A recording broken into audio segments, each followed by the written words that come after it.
हमने आकर के देश में भिन्न भिन्न संस्थाओं को एक चिट्ठी भेजी। हमने कहा कि आपको विदेशों से धन मिलता है, एफसीआरए कानून के तहत आपको परमिशन मिली हुई है, आप अपने पैसों का हिसाब दीजिए। विदेश से पैसा आता है, कहां उपयोग करते हैं। इतना सा कोई रेड नहीं करनी पड़ी है, किसी इनकम टैक्स वाले को जाना नहीं पड़ा है, एक छोटी सी चिट्ठी गई और आप हैरान हो जाएंगे। इस देश में 20,000 से ज्यादा संगठन उन्होंने अपनी दुकानें बंद कर दी जो विदेशों से धन लेते थे। ये 20,000 संस्थाएं क्या करती थी? सीमावर्ती गांव से लेकर के संसद से लेकर के न्यायतंत्र तक, न्याय प्रक्रिया तक प्रभाव पैदा करने का काम होता था। उन पर हाथ उठाने का काम हमने किया है। हिंदुस्तान को नुकसान करने वाली 20,000 संस्थाएं, क्या ये आप नहीं रोक सकते थे? क्यों चलने दी? क्या आशीर्वाद थे? क्या भला होता था आपका? ये विदेशी धन लाने के रास्ते किसके लिए थे? ये लड़ाई हम लड़ रहे हैं और इसलिए चारों तरफ से अभद्र भाषा सुनने को मिलती है, गाली गलौज सुनने को मिलता है, गंदे आरोप सुनने को मिलते हैं। उसका कारण यही है कि इतने लोगों को परेशानी हो रही है कि एक ईमानदार सच्ची सरकार, देश के हित में सोचने वाली सरकार आती है तब क्या होता है ये इससे पता चलता है। 20,000 संस्थाएं बहुत बड़ा आंकड़ा है। और अब तो मैं देख रहा हूं जो बहुत बड़े बड़े नाम थे वो ऑफिशियली हिंदुस्तान में से अपना कारोबार बंद करके नए नाम से घुसने के लिए रास्ते खोज रहे हैं। ये हाल पैदा हो गया है। और आपने देखा होगा, मुझे याद है गुजरात में सरदार सरोवर डैम नर्मदा, पंडित नेहरू जी ने उसका शिलान्यास किया, पंडित नेहरू जी ने, और अभी मैंने उद्घाटन किया है। कितना देश की पैसा, और इसमें के पीछे विदेशी धन से खेलने वाले एनजीओ, विदेशी धन से खेलने वाले एनजीओ, और किसी ने रोका नहीं इनको। 20,000 संस्थाएं बंद हुई है और आने वाले दिनों में आंकड़ा बढ़ सकता है, क्योंकि हम पाई पाई का हिसाब ले रहे हैं।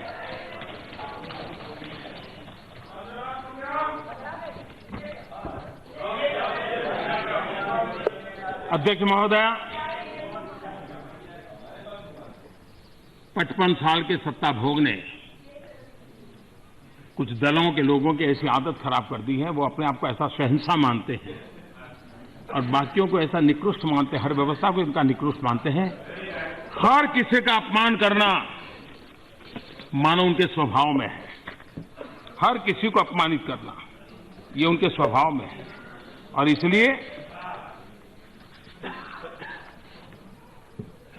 मुख्य न्यायाधीश को विवाद में घेरना, पूरा माहौल बिगाड़ने का प्रयास करना, न्यायतंत्र का अपमान करना, रिजर्व बैंक का अपमान करना, सेना अध्यक्ष का अपमान करना, चुनाव आयोग का अपमान करना, देश की सबसे बड़ी जांच एजेंसी का अपमान करना, लोकतंत्र का अपमान करना, ये मैं समझता हूं ये सत्ता भोग के कारण आपके अंदर आई हुई विकृति है।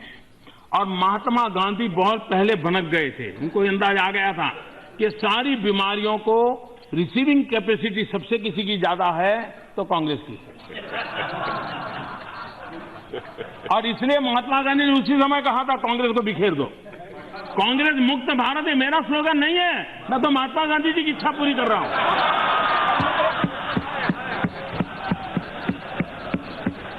और 150 साल है महात्मा गांधी जी के, ये श्रद्धांजलि के रूप में ये काम करना ही करना है। और कितनी मिलावट कर लो बच नहीं सकते हो। हमारे लिए तो हमारे संस्कार अलग है, हमारे लिए हमसे बड़ा हमारा दल है, दल से बड़ा हमारा देश है। और इसलिए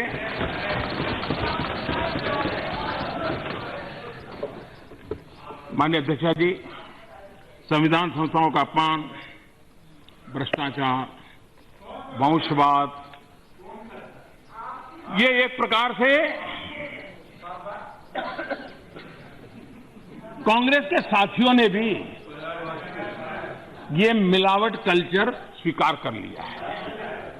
वंशवाद के बाहर उनका एक भी साथी नहीं रह सकता है, एक भी नहीं, क्योंकि उनके लिए एक संस्कार बन गया है, ये उनकी संस्कृति बन गई है, और इसलिए उनके लिए जम करके, और इसलिए ये महामिलावट का खेल को बड़ा आसानी से किया जा सकता है, क्योंकि सभी वंशवादी हैं, करीब करीब ठोक में सब बेल पर हैं,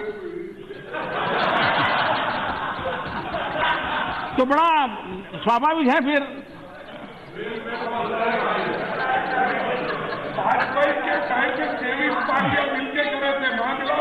मिलना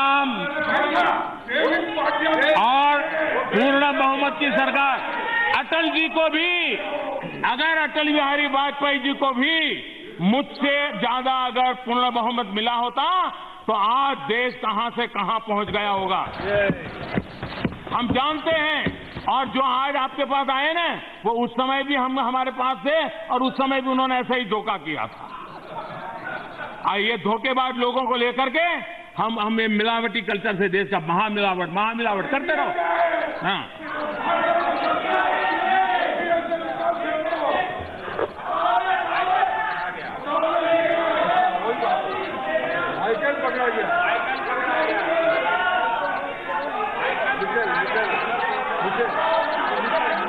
आज बाबा साहब आम्बेडकर का बात यहां हुआ। आज बाबा साहब आम्बेडकर का उल्लेख हुआ। एक बार बाबा साहब आम्बेडकर ने कहा था, और हो सकता है कि मिलावट के रास्ते पर गए हुए कुछ लोगों को शायद बाबा साहब आम्बेडकर में श्रद्धा हो तो काम आएगा। बाबा साहब आम्बेडकर ने कहा था कि कांग्रेस में शामिल होना आत्महत्या करने के समान होगा। ये बाबा साहब आम्बेडकर का वाक्य। कांग्रेस में शामिल होना आत्महत्या के समान होगा।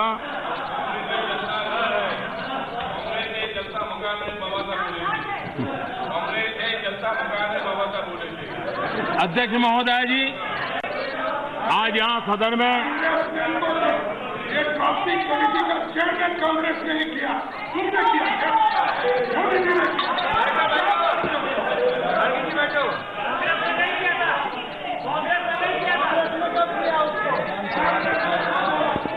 खड़गे जी, आपका सीआर कोई नहीं बिगाड़ेगा, चिंता मत करो।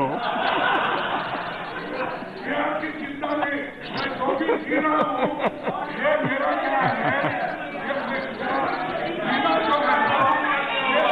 ये तो प्रश्न है। पहले 7 साल की थी, लेकिन 50 साल तक जी रहा हूं। आप शतायु होना है, आपको शतायु होना है। हाँ, हमारी शुभकामनाएं आपके साथ है। अध्यक्ष महोदय जी, आज यहां सदन में महंगाई को लेकर भी कुछ बातें हुई, हकीकतों से बिल्कुल परे, सच्चाई से परे। मैं उन सबको याद दिलाना चाहता हूं, हमारे देश में 2 गाने बड़े प्रसिद्ध हुए थे सिनेमा में। एक था बाकी कुछ बचा तो महंगाई मार गई, एक गाना था, और दूसरा गाना था महंगाई का जो पॉपुलर हुआ था, महंगाई डायन खाए जात है, महंगाई डायन खाते जाते हैं। अब ये दोनों गीत किस कार्यकाल के हैं? पहला गाना पॉपुलर हुआ था तब श्रीमती इंदिरा गांधी जी प्रधानमंत्री थी और इन्फ्लेशन 20% से ज्यादा था, और दूसरा गाना रिमोट कंट्रोल वाली सरकार थी और 10% से ज्यादा इन्फ्लेशन था। तब ये गाने लिखे गए हैं, तब गाने पॉपुलर हुए थे। महंगाई और आपका अटूट नाता है, अटूट नाता। इस देश में जब भी कांग्रेस आई है, महंगाई हमेशा बढ़ी है। इंदिरा जी के समय 30% से प्लस चला गया था इन्फ्लेशन। ये आपने कारोबार किया था। अब आप 47 से शुरू कर रहे थे, कल मैं खोल के रखूंगा तो पता नहीं क्या क्या निकलेगा। और इसलिए बीते 4.5 वर्ष में महंगाई का दर 55 महीने में सेवा भाव से चलने वाली सरकार 4% की मर्यादा में बांध करके रखा है।